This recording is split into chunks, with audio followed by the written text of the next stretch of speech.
Here's Why with Michael, sponsored by the Bugs exhibit at the Grand Rapids Public Museum. It wasn't a bird, plane, or even Superman that flew into West Michigan earlier this week, but a weather balloon. This science project landed just north of Grand Rapids, making a far journey from Wisconsin. The balloon was intended to go all the way to Romania, but it didn't quite make it. It landed in Townsend Park near Rockford. When the Wisconsin class got its GPS coordinates, they quickly called the nearest school in Rockford to help retrieve it.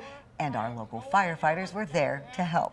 Now, the Wisconsin science teacher says he will make the drive to Michigan and bring the balloon back so his students can work out the kinks and hopefully get it to Europe. 13 on your side, meteorologist Michael Behrens joins us now. And Michael, can you tell us what these weather balloons are used for? Yeah, the weather balloons across the country launched every day. That one a class project, but here on this map, every one of those dots is a National Weather Service site that launches a weather balloon at least 2 times a day, sometimes more if there's severe or winter weather in the forecast. So what exactly is a weather balloon? Well, in basic, they look like this, and they have 3 main parts. Of course, the balloon, about a 5 to 6 foot wide balloon filled with either hydrogen or helium, a parachute so they can safely drop back down to Earth, and something called a radiosonde. That's a weather instrument package that sends weather data back to the ground through radio waves. These balloons go into the air about up to 115,000 feet, ascending at about 1,000 feet per minute, and can drift up to 125 miles.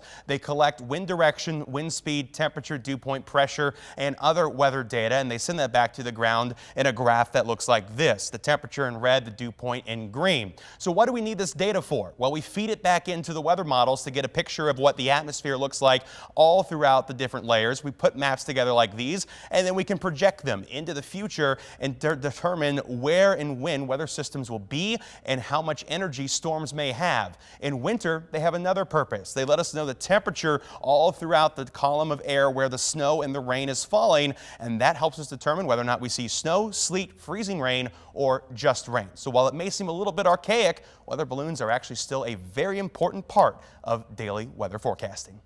Great information. I just learned so much. Thank you, Michael. People